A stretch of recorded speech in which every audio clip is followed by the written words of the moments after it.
मशरिक़ वुस्ता में एक बार फिर हलचल है। इसराइली पार्लियामान में पेश किया गया एक बिल आलमी सतह पर तशवीश का बायस बन गया। यह बिल दरअसल इसराइल को गर्ब उर्दन के इल्हाक का इख्तियार देने से मुताल्लिक है।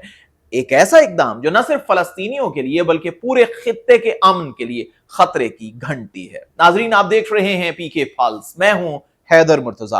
अमेरिका के सेक्रेटरी खारिजा मार्को रूबियो ने इसराइल रवानगी से कबल एक वाज़ेह पैगाम दिया है। उन्होंने कहा है कि ये एक ऐसी चीज है जिसकी हिमायत नहीं की जा सकती। उनके मुताबिक इसराइली पार्लियामान का यह कदम गजा में जारी तनाज़े के खात्मे के मंसूबे को शदीद नुकसान पहुंचा सकता है। गोया वाशिंगटन की जुबान में एक गैर मामूली इंतबाह सुनाई दिया है कि अगर इसराइल ने यह रास्ता अपनाया तो मशरिक़ वुस्ता में अमन के इम्कानात मजीद धुंधला जाएंगे। नाज़रीन, आप भी दुआ कीजिए, मैं भी दुआ करता हूं कि ये अल्फाज मार्को रूबियो के दिल से ही निकले हों। इस बिल की कहानी की बात करें तो दरअसल इसराइल की दाखिली सियासत से जुड़ा है। यह बिल इंतहाई दाएं बाजू से ताल्लुक रखने वाले सियासतदानों ने यह तजवीज इस नीयत से पेश की है कि बेंजामिन नेतन्याहू को सियासी तौर पर दबाव में लाया जा सके।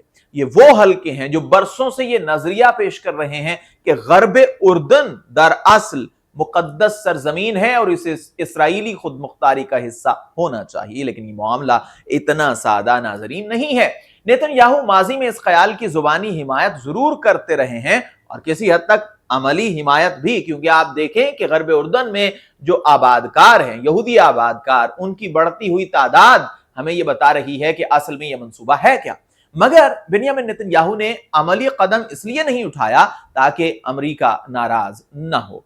फलस्तीनियों का मौक़िफ़ इससे बिल्कुल मुख्तलिफ है। उनके नजदीक गर्ब उर्दन उनकी आइंदा आजाद रियासत का लाजमी जुज है, वही इलाका जो 1967 की जंग के बाद इसराइली कब्जे में चला गया। गुज़श्ता बरस अक़वाम मुत्तहिदा की अदालत इंसाफ ने भी साफ अल्फाज में कहा था कि गर्ब उर्दन पर इसराइली कब्जा गैर कानूनी है। इसलिए फलस्तीन की जानिब से जो मौक़िफ़ इस पर सामने आया है वो इंतहाई सख्त है और उनका यह कहना है कि इसराइल को कभी भी फलस्तीनी जमीन पर खुद मुख्तारी हासिल नहीं होगी। यह बयान दरअसल इस तवील नाइंसाफी और मायूसी की तर्जुमानी करता है जो दहाइयों से फलस्तीनी अवाम के मुकद्दर का हिस्सा बनी हुई है। जमीनी हकायक का जायजा लिया जाए तो सूरत हाल मजीद पेचीदा है। इस वक्त इसराइल ने गर्ब उर्दन और मशरकी यरूशलेम में 160 से जायद यहूदी आबादियां कायम कर रखी हैं और इन बस्तियों में हजारों यहूदी, जिनकी कमोबेश तादाद 7 लाख है, रिहाइश पजीर हैं। बैनुल अक़वामी कवानीन के मुताबिक ये आबादियां गैर कानूनी हैं, लेकिन हकीकत यह है कि अब सिर्फ नक्शे पर नहीं बल्कि ये जमीन पर मौजूद हैं और हर नई तामीर फलस्तीनी रियासत के तसव्वुर को मजीद महदूद कर रही है। नाजरीन, इस बिल को अगरचे इब्तदाई मंजूरी मिल चुकी है, मगर यह सवाल अभी बाकी है कि इसको मतलूबा तादाद में वोट मिलते हैं या फिर नहीं मिलते। नेतन्याहू के पास अब भी इख्तियार है कि वो इसे मौखर करें या मुस्तरद करवा दें, मगर उनकी हुकूमत में शामिल इंतहाई कौम परस्त इत्तेहादी बार बार इसरार कर रहे हैं कि इसराइल को मजीद ताखीर नहीं करनी चाहिए। उनके नजदीक ये इसराइल की तारीखी जिम्मेदारी है। मगर बैनुल अक़वामी बिरादरी के लिए यह इक़दाम एक ऐसा सियासी धमाका होगा जो अमन के तमाम तर इम्कानात खत्म कर सकता है। दुनिया के मुख्तलिफ दारुल हुकूमतों से तशवीश के बयानात सामने आए हैं और यूरोपीय यूनियन, अक़वाम मुत्तहिदा, अरब लीग, माजी में भी इस किस्म का जब कोई बयान सामने आता है तो इसे खतरनाक करार दिया जाता है। यह राय जोर पकड़ रही है कि अगर इसराइल ने गर्ब उर्दन को जम करने की कोशिश की तो यह दो रियासती हल के ताबूत में आखिरी कील साबित होगा। और अगर ऐसा हुआ तो न सिर्फ गजा में इंसानी बहरान मजीद संगीन हो जाएगा बल्कि पूरा खित्ता एक नए तसादुम के दहाने पर खड़ा होगा। सियासी माहिरीन कहते हैं कि यह फैसला दरअसल इसराइली सियासत में जारी अंदरूनी कशमकश का नतीजा है।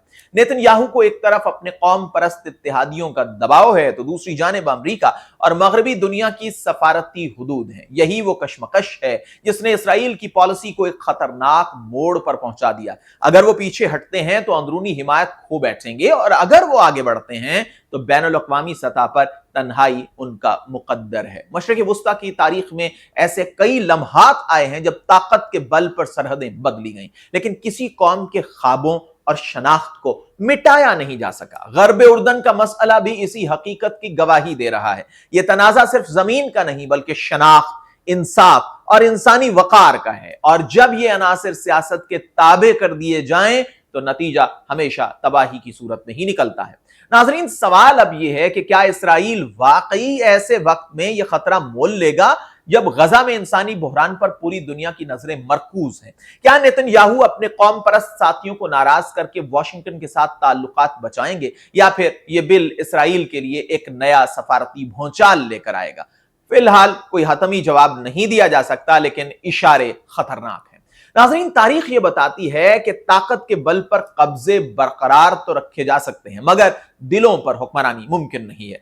गरब उर्दन का मुस्तकबिल किसी एक हुकूमत या पार्लियामेंट के फैसले से तय नहीं होगा। ये उस दिन तय होगा जब इंसाफ और हक खुद इरादियत को सियासत पर तरजीह दी जाएगी। दुनिया अगर वाकई अमन चाहती है तो उसे एक सादा हकीकत तस्लीम करना होगी कि किसी कौम के ख्वाबों पर बंद बांध कर अमन की दीवार नहीं खड़ी की जा सकती। यह सिर्फ एक बिल नहीं, बल्कि एक ऐसे इम्तिहान का आगाज है जो इसराइल, अमेरिका, फलस्तीन और पूरी आलमी बिरादरी सबके जमीर को आजमा रहा है। अगर अमन का रास्ता अभी भी मौजूद है तो शायद यही वक्त है कि ताकत की नहीं बल्कि इंसाफ की जुबान बोली जाए, क्योंकि खामोशी अक्सर औकात जुल्म के बराबर होती। नाज़रीन, आपको वीडियो पसंद आई हो तो शेयर कीजिए, कमेंट्स में अपनी राय दीजिए और अगली वीडियो में आपसे फिर मिलेंगे। तब तक के लिए खुदा हाफिज।